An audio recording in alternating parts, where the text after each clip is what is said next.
அழகில் சிறந்த அந்த ஆண் குழந்தை ஓவியம் சிவபெருமானின் மனதை மயக்கியது.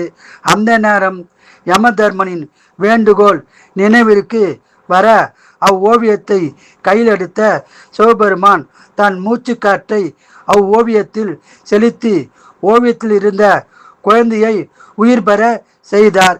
சிவசக்தியின் அம்சமாக உருவான அக்குழந்தை சித்திரத்திலிருந்து உயிர் பெற்றதால் சித்திரகுப்தன் என பெயர் பெற்றது.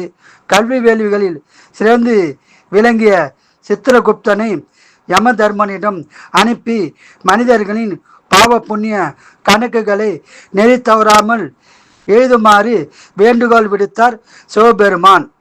மேலும் சித் என்றால் மனம் என்றும் குப்த என்றால் மறைவு என்றும் பொருள்படும்.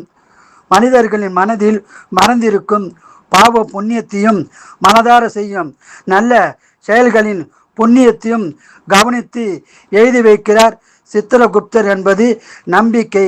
எனவே சித்ரா பௌர்ணமி அன்று சித்திரகுப்தரையும் அம்பாளையும் வழிபாடு செய்வது சிறப்பாகும். சித்திரகுப்தர் கோயில் காஞ்சிபுரத்தில் உள்ளது. அங்கு சென்று காஞ்சி காமாட்சியும் சித்திரகுப்தர் கோயிலையும் தரிசனம் செய்து பலன் பெறலாம்.